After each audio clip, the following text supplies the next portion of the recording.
Hey, good afternoon. Thanks so much for joining us. I'm Heather Sullivan, your host of Sullivan Smart Sense. And boy, we've got a lot to talk about today. We were really hoping by now we could be talking about improvements in the rate of inflation. We got like a smidge. The new report came out today. It's 8.3%. So it's down from where it was. We're not anywhere near where we would like to be, though. We've already had our interest rates increased 4 times this year. We are looking at the potential for another rate increase when the Fed meets in another week or two. So we're going to take a look at what that means to all of us today. The other big thing that we're watching right now is we have this huge potential railroad worker strike that could happen as soon as the end of this week.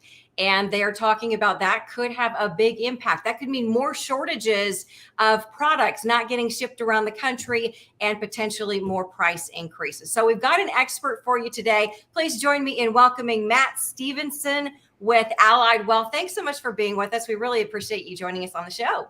Thanks for having me, Heather. Good to be with you. Yeah, and let's dive in right there. So we saw this 8.3% inflation rate, this potential railroad strike.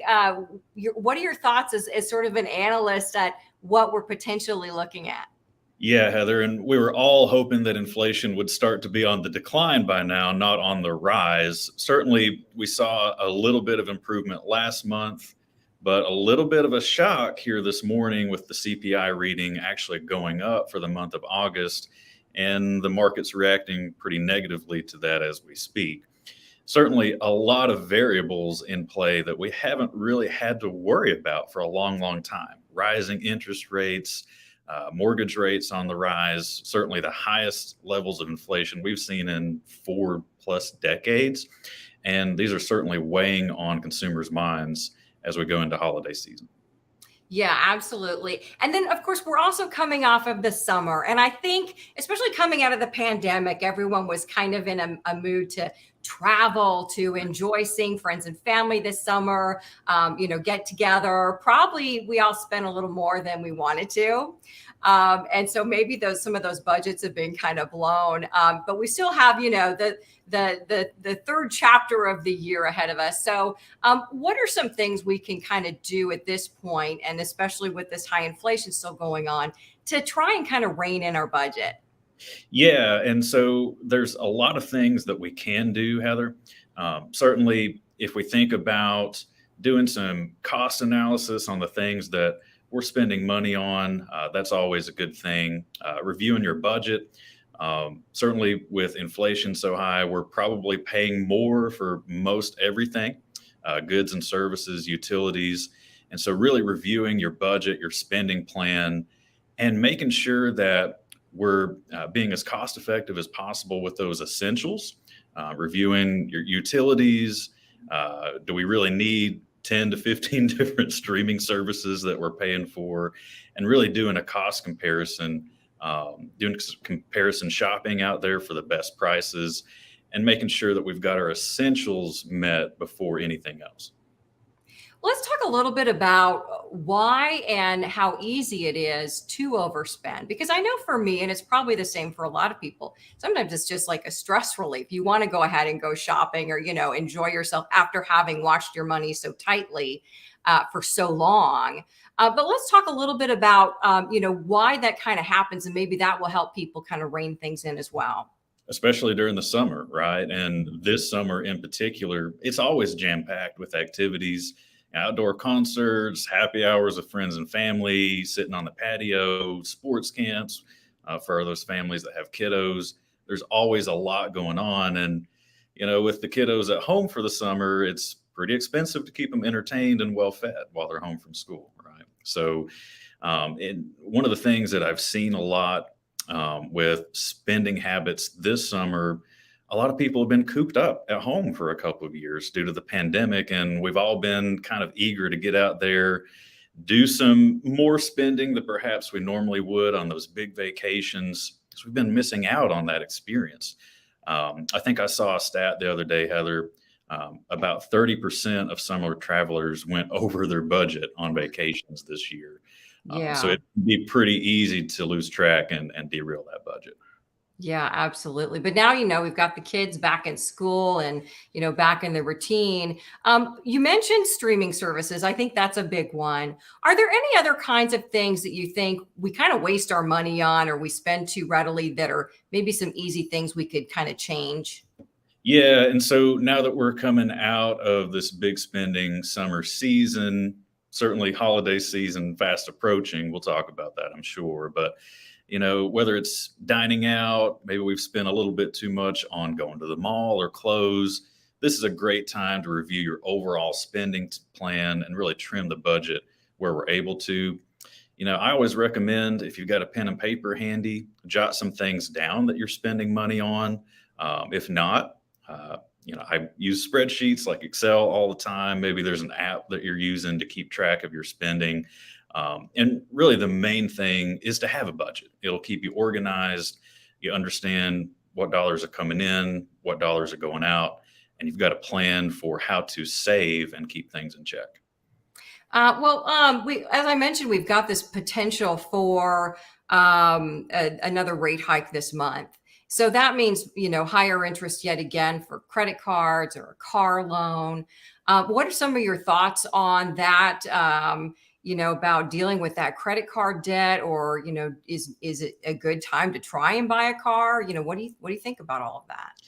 Yeah, and basically, Heather, with higher interest rates, it's going to cost more to borrow money, plain and simple. Especially for folks that rely on those credit cards. You're probably going to see a higher card rate on your statements for this year, especially, and moving forward. Both credit card debts, car loans. If you're paying those off each month, you probably won't see a big change there. But for a lot of people that maybe have to carry some debt to make ends meet, these small rate hikes and the larger ones that we're seeing, it's going to add up and make a huge difference. If you've got some credit card debt, I always recommend paying it off as soon as possible if you're able to. And tackling your debt, you can create a list of all your credit cards, all those loans, and kind of organize it by the interest rate. So one of the things that we do at Allied Wealth, we partner with the Dave Ramsey program. And he talks a lot about creating a snowball effect, organizing those debts from smallest to largest and tackling the smallest one first. I'm a huge advocate of that. Sometimes we see that top headline, credit card or car note, even the mortgage, and we kind of get paralyzed with how to actually tackle that. But taking baby steps towards your overall goal is the most important thing. What are your thoughts on trying to consolidate some of that debt with a personal loan or something like that? Because again, we're also seeing those interest rates rise. But in general, are people able to get at least a better rate, maybe doing a personal loan or something like that? That's one of the things, Heather, we've got to do some homework on. You have to be careful on those personal loans. Sometimes there's some hidden language in the fine print that you've got to be mindful of. Sometimes those are variable interest rates. So as interest rates continue to creep up and up, just like your credit cards statements each month, you'll see those loan rates increase as well. And if you've got questions on whether something like that may make sense, always seek the help of a financial professional just like myself. Yeah, absolutely. That's good advice, especially about the variable rates. Let's talk a little bit about the housing market because we're starting to see here in Houston anyway, a little improvement, but it's still a tough market out there. And so many people have been waiting to buy a house because the market's been so hot. How would you sort of advise someone to make that decision about whether or not it's a good time to try and get into the market? Yeah, and especially, throughout the pandemic, we saw interest rates crater to some of the lowest we've ever seen, and now some of the highest we've seen in a couple of decades. So it's been a seesaw effect, to be sure. Mortgage rates have been on the rise throughout this year. The Federal Reserve, to their credit, is taking a lot of proactive steps to combat inflation. Certainly with today's reading, remains to be seen how long they'll need to do so for it to take effect. But, we've seen loan applications for mortgages decrease considerably. I think the number is 83% since this time last year. Current rates for mortgages on a 30-year note around 5.5%, if not slightly higher than that. I expect those to climb a little bit throughout the rest of this year as the Fed continues to raise rates. And so, to your question, if you're considering buying a home, maybe even a refi on the home, don't wait too long. You might miss out on what are relatively low rates, at least for the time being, here over the next couple of years. If you're truly in need of a home and you've got the financial resources to afford it, always make sure that you've got enough to afford that down payment, and then make your monthly mortgage payment as reasonable as possible. You might also, because loan applications are down a lot, be able to take advantage of some decreased competition that we've seen pretty hot and heavy here in the Houston market for a couple of years. Yeah, yeah, absolutely. And I want to really encourage our viewers, by the way, if you have any questions, Matt is a financial analyst. He's an expert on kind of all these topics. So any questions that you have, please just write those in and we'll get those answered. And let me tap into your particular area of expertise, and that's investing, Matt, because the stock market's been, kind of a nightmare lately. And I'm sure that scared a lot of people about whether they should be investing. So what do you say to people that are nervous about it moving forward, especially as we're still kind of dealing with this volatile situation and high inflation and all of that? Yeah, Heather, that is an excellent question. Certainly, we've seen a lot of concern this year. Whereas with the stock market in particular, we've seen a string of really good years, save for a pretty significant blip on the radar there at the beginning of the pandemic. But today is a great example. The stock market's reacting pretty negatively to the inflation reading, interest rates that are continue to skyrocket higher. And this is certainly contributing to all this volatility that we're seeing. And one of the things to keep in mind as you're building a comprehensive financial plan is to have a process in place that's not news driven, that's not making decisions based on those knee-jerk reactions or your emotions, because that's really what gets you behind the eight ball. Having a process doesn't mean it's perfect at all by any means, but it gives us a set of rules that we can abide by over time. Heather, one of the most common questions I'm getting from folks, calling in from our TV radio show, coming into the office, should I sell out of the market? Should I sit in cash and wait for things to improve? And the answer is you can do that. But then you also beg the question of, well, how do I actually get back into investing and get back into the market? And that's where you have to have that process in place that'll guide you in and out of not just stocks or bonds, real estate, whatever you're interested in investing in. And for that reason in particular, I strongly encourage folks out there to seek some professional help and guidance. If you've got these fears and concerns, don't go it alone. There's a lot of folks feeling the same way. And that's what I do, taking a second opinion on some of the things that you're already doing to build your retirement plan. Maybe it's on the best track possible. That's awesome. We part ways as friends after we go through some education, if that's the case. Maybe there's some things that we can do together to improve your situation. Maybe take some less risk and minimize some of these chances for all this loss that we're seeing. But that's why I'm so focused on the education, just to make sure people have that insight and that knowledge to make the best decision. One of the pluses that comes with the raising of the interest rates is that it does increase the savings rates, but they're still not great.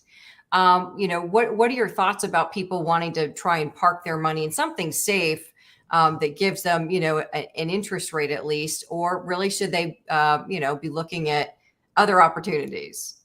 Yeah. And again, tying back to whether to sit in cash or not being one of the main questions. Unfortunately, the rate of interest that we're getting on checking savings, even at those credit unions, not really keeping track with the inflation or the interest rate we're seeing out there on things like credit cards or mortgages.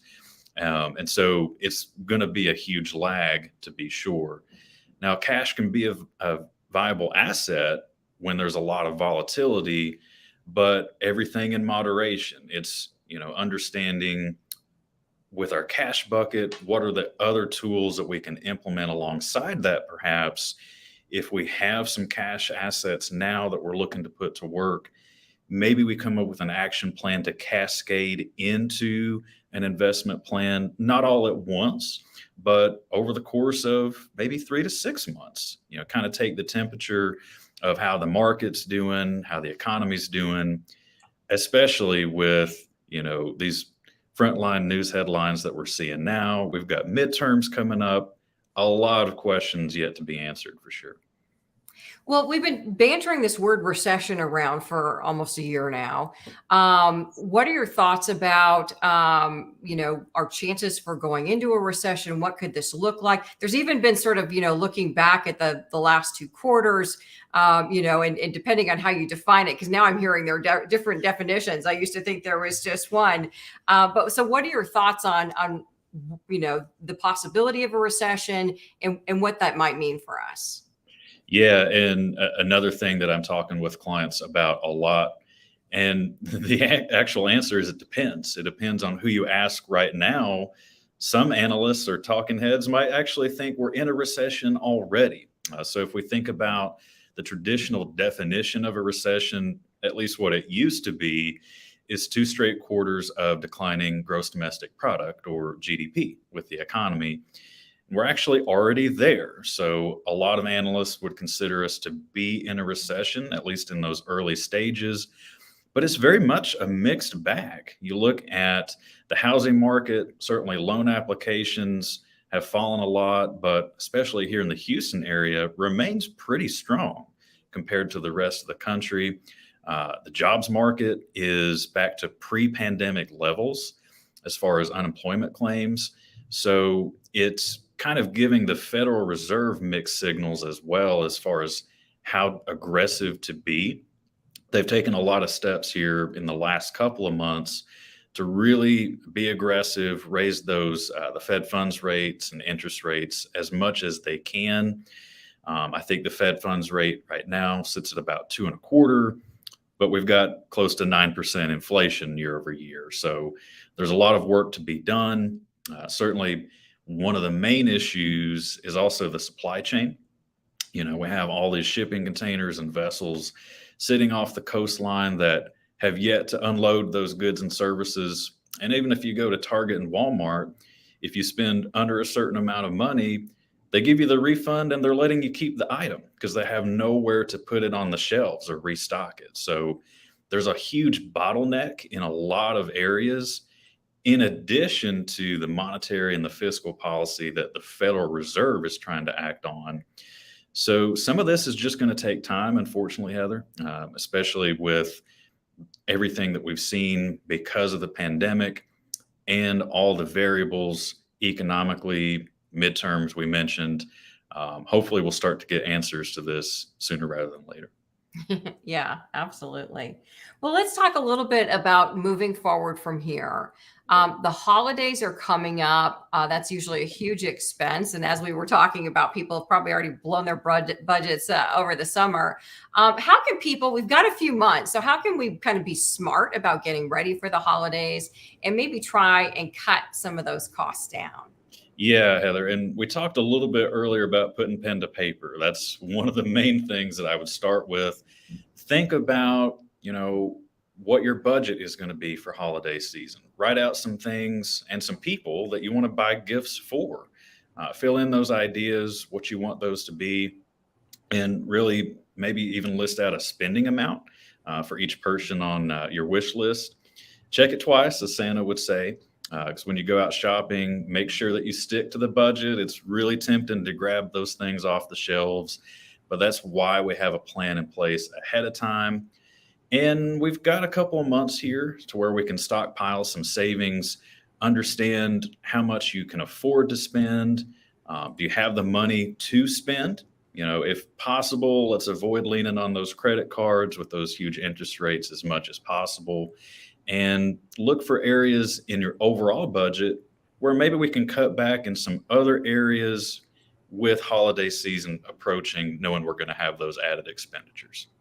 Yeah, absolutely. I think people really, would be wise to play it smart this year, because if we either we're in a recession or we're going to have one, you may not have that job security or something. So people really Absolutely. do need to be careful. But let's talk about the end of the year, because there are some things we should be thinking about for the end of the year, particularly people of retirement age. So let's talk a little bit about that. Yeah, one of the key things that I'm talking with clients about right now, Heather, is for those folks that are maybe getting close to already in retirement. A lot of those folks are forced to take those distributions from those retirement accounts, like your 401ks, your IRAs. There may be some other things that you can do with those dollars as holiday season is approaching. So, those required minimum distributions that start at age 72, if you don't necessarily need those dollars for living expenses, maybe you can use those RMDs to buy gifts for the family or friends during holiday season. You can also use those required distributions for charitable gifting. So, those are a couple of great ideas for use of the retirement dollars in addition to covering those monthly expenses. Okay, well, we've covered a huge range of topics. So thanks so much. This is Matt Stevenson, by the way. He's with Allied Wealth, and I want to show you, if you'd like to check out their website, it's alliedwealth.com. We really appreciate you being with us, Matt, because I think people are really feeling a lot of uncertainty right now. We're still just kind of in the thick of it. So your insights were really valuable today. We really appreciate it. Thank you for having me, Heather. You bet. All right. And thank you so much for being with us. We'll see you back here and next week, Tuesday, same time. We'll talk about more ways to help you navigate these financial times and save money. So thanks so much for being here. Hope you got some good pointers today that should help you navigate the next few months as we're trying to figure out what's going to happen next in our economy. And we'll see you next time.